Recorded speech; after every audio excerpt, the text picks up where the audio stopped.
কারণ জিয়া ছিল ইসলাম প্রেমিক, রাসূল প্রেমিক। জিয়া শুধু রাজনীতিবিদ নেতা ছিলেন না, জিয়া ছিলেন ধর্মপ্রাণ মুসলমানের আইডল। আজকে গর্ব লাগে, আমাকে অনেকে চিনেন, আমি কোনো নেতার তেলবাজি করি না, আমি বিএনপিও করি না। আমি শুধু শহীদ জিয়াকে ভালোবাসি একটা কারণে, কারণ তিনি ছিলেন আপোষহীন নেতা, আর তার কিছু অংশ পেয়েছেন আমাদের জননেত্রী খালেদা জিয়া। বাংলাদেশের মানুষ দুইটা ব্যক্তির জন্য অজরদারে কেঁদেছে, এক হচ্ছে আল্লামা দেলোয়ার হোসেন সাঈদী, আর এক হচ্ছে শহীদ প্রেসিডেন্ট জিয়াউর রহমান। আজকে আসেন শহীদ প্রেসিডেন্ট জিয়াউর রহমানের কিছু কথা আপনাদের সামনে তুলে ধরি। সৌদি আরবের সবচেয়ে পবিত্র জায়গা আরাফাতের ময়দান মরুভূমির বালি ছিল, যে আরাফাতের ময়দানে বিশ্বনবী জনাবে মুহাম্মদ রাসূলুল্লাহ সাল্লাল্লাহু আলাইহি সাল্লাম ভাষণ দিয়েছিলেন। সেই আরাফাতের ময়দানে শহীদ প্রেসিডেন্ট জিয়াউর রহমান নিম গাছের চারা রোপণ করে সেই সৌদি আরবকে তিনি একটি ছায়ার নিচে নিয়ে এসেছেন। আজও মাঝে মাঝে মসজিদে নববী থেকে যে খুতবা দেওয়া হয় সেটা জিয়াউর রহমানের নামে দেওয়া হয়, এবং সৌদি আরবের নাগরিকেরা ওই গাছকে জিয়া গাছ হিসাবে চিহ্নিত করেছেন। তার মানে ভালো কাজ সবাইকে দিয়ে করে না। বাংলাদেশের এমন কোন নেতা দেখাতে পারবেন না যে সৌদি আরব থেকে ওই নেতার জন্য দোয়া করে। একমাত্র প্রেসিডেন্ট জিয়ার জন্য সৌদি আরবে মসজিদে নববী থেকে শুক্রবারে জুমার নামাজের সময় খুতবা দেওয়া হয়। আজকে সেই জিয়ার আদর্শ বুকে লালন করে আমরা যেন এই দেশকে আরেকবার সামনের দিকে এগিয়ে নিয়ে যেতে পারি। অথচ স্বৈরাচার ফ্যাসিস্ট খুনি হাসিনা জিয়াউর রহমানের ইতিহাসকে চিরতরে মুছে ফেলেছেন। তিনি জিয়া আন্তর্জাতিক বিমানবন্দরকে নাম পরিবর্তন করার জন্য কোটি কোটি টাকা অপচয় করেছেন। শেষ পর্যন্ত শহীদ জিয়ার কবরকে ফ্যাসিস্ট হাসিনা সরিয়ে দেওয়ার জন্য অক্লান্ত পরিশ্রম করেছিলেন, কিন্তু তিনি সফল হন নাই। আজকে আসেন শহীদ জিয়াউর রহমান প্রেসিডেন্টের ইতিহাস বলতে গেলে কয়েকদিন কয়েক মাস লেগে যাবে। জিয়ার ইতিহাস বলে শেষ করা যাবে না। জিয়া হচ্ছে এদেশের মা মাটি মেহনতি মানুষের মণিকোঠা। শহীদ প্রেসিডেন্ট জিয়াউর রহমান এই রাষ্ট্রতে যখন তিনি প্রেসিডেন্ট ছিলেন, তিনি এই রাষ্ট্রটাকে বিশ্বের কাছে হাইলাইট করে ধরেছিলেন। তিনি সর্বপ্রথম এই বাংলাদেশে খাল খনন করেছিলেন শহীদ জিয়া। আজকে আমরা তো জিয়ার আদর্শ বুঝি না। শহীদ প্রেসিডেন্ট জিয়াউর রহমানের আদর্শ যদি কেউ সঠিকভাবে জানে, তাহলে বাংলাদেশে কোনো নেতার টাইম নাই। আজকে সেই রাষ্ট্রপতি জিয়ার তেলবাজি করতেছি না, এই জিয়ার জন্য এদেশের মানুষ অজর ধরে চোখের পানি ফেলেছে। অথচ আরেকজন প্রেসিডেন্ট মারা গেছেন, তার জন্য মিষ্টি বিতরণ হয়েছে, মানুষ আলহামদুলিল্লাহ বলছে, একটা শয়তান বিদায় হয়েছে। অতএব এখানে যদি আপনি শহীদ প্রেসিডেন্ট জিয়াউর রহমানের মৃত্যুর পরের দিনের ঘটনা বলি, আর যদি বলি শেখ মুজিবের কথা, শেখ হাসিনা নিজের মুখে বলেছে ধানমন্ডির 32-এ 2 দিন পর্যন্ত আমার বাবার লাশ পড়েছিল, কেউ যায়নি।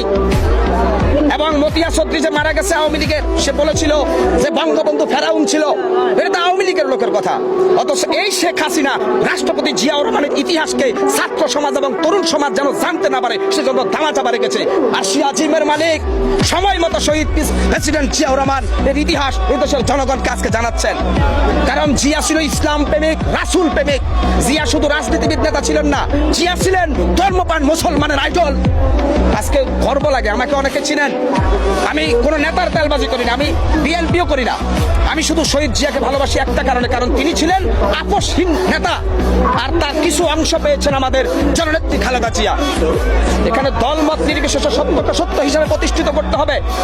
আজকে আমি জিয়াউর রহমানের জন্য প্রিয় দেশবাসী আপনাকে বলবো, আপনারা জিয়াউর রহমানের বই কিনেন, পড়েন, এবং আপনারা গুগলে সার্চ দেন, বুঝতে পারবেন শহীদ জিয়া কি ছিলেন। শহীদ জিয়ার আদর্শ চেতনার কথা বলে অন্যায় করা যাবে না। শহীদ রাষ্ট্রপতি প্রেসিডেন্ট জিয়াউর রহমান ছিলেন স্বাধীনতার ঘোষক, বঙ্গবন্ধু ছিলেন পাকিস্তানের কারাগারে, আর শহীদ জিয়া এই বাংলাদেশকে স্বাধীন করার জন্য মাঠ পর্যায়ে যুদ্ধ করেছেন এবং তিনি স্বাধীনতার ঘোষণা দিয়েছেন। সেই দিন যদি শহীদ রাষ্ট্রপতি জিয়াউর রহমান স্বাধীনতার ঘোষণা না দিতেন, এই বাংলাদেশ স্বাধীন হতো না। আজকে সেই হাসিনা জিয়াউর রহমানকে খুনি বলে অপবাদ ছড়িয়েছিল, কিন্তু আজকে হাসিনা কাপড় খুলে বাংলার জমিন থেকে পালিয়ে গেছে। মুক্ত আকাশে মুক্ত বাতাসে আজকে আমরা জিয়ার কথা বলতে পারতেছি। শেখ হাসিনা মুক্তিযুদ্ধের ইতিহাসকে মিথ্যা প্রমাণ করেছে। শেখ হাসিনা শুধু তার বাবার ইতিহাস তুলে ধরেছিল, অথচ এই দেশে আরো অনেক নেতা ছিল। শহীদ সরওয়ার্দী ছিলেন, মাওলানা আব্দুল হামিদ খান ভাসানী ছিলেন, শহীদ প্রেসিডেন্ট জিয়াউর রহমান ছিলেন। শেখ হাসিনা সকল নেতার ইতিহাসকে ধামাচাপা দিয়ে শুধু একসে দিয়ে তার বাবা বাকশাল কায়েম করেছে, বঙ্গবন্ধুর ইতিহাস তুলে ধরেছে। মনে রাখবা, যারা দুষ্কৃতকারী আছো, ইতিহাস কখনো মিথ্যা প্রমাণ হবে না। জালেমরা কিছুদিনের জন্য রাজত্ব করে, কিন্তু চূড়ান্ত জাহান্নামের অধিবাসী তারা। শেখ হাসিনা হলো জাহান্নামের নরকিট, শেখ হাসিনা ছিল শয়তান। আজকে আমি বলবো, বাংলাদেশের প্রত্যেকটা আলেম ওলামা জিয়াউর রহমানকে সম্মান করে। এর কারণ জিয়াউর রহমানের শুরু হয়েছিল বিসমিল্লাহ দিয়ে, শেষ হয়েছিল ইনশাআল্লাহ দিয়ে। আমরা সেই নেতার অনুসারী। আজকেও দুঃখ লাগে, কষ্ট লাগে, হাসিনা এদেশের ছাত্র সমাজ এবং তরুণ সমাজের মধ্যে একটা বিভ্রান্ত ছড়িয়ে দিয়ে সঠিক ইতিহাসটাকে সে দাফন করে দিয়েছিল। ঐক্যের কি নির্মম পরিহাস। 5ই আগস্টের ছাত্র জনতার বিপ্লবের পরে বাংলাদেশের মানুষ সঠিক মুক্তিযুদ্ধের ইতিহাস জানতে শুরু করেছে। আজকে বাংলাদেশের মানুষ, আপনারা প্রত্যক্ষ এবং পরোক্ষভাবে লক্ষ্য করেছেন, হাসিনা শুধু তার বাবা বঙ্গবন্ধু শেখ মুজিব ছাড়া কোন নেতার ইতিহাসে সে এদেশে রাখে নাই। অথচ জিয়াউর রহমানই হচ্ছে স্বাধীনতার মূল নায়ক, আর হাসিনা বলছে শেখ মুজিব 7 মার্চে ভাষণ দিয়েছে। শেখ মুজিব ময়দানে যুদ্ধ করে নাই, যুদ্ধ করেছে শহীদ প্রেসিডেন্ট জিয়া। তিনি ছিলেন সেনাবাহিনীর গর্ব, তিনি ছিলেন আমজনতার গর্ব, তিনি ছিলেন বাংলার সেনাপতি।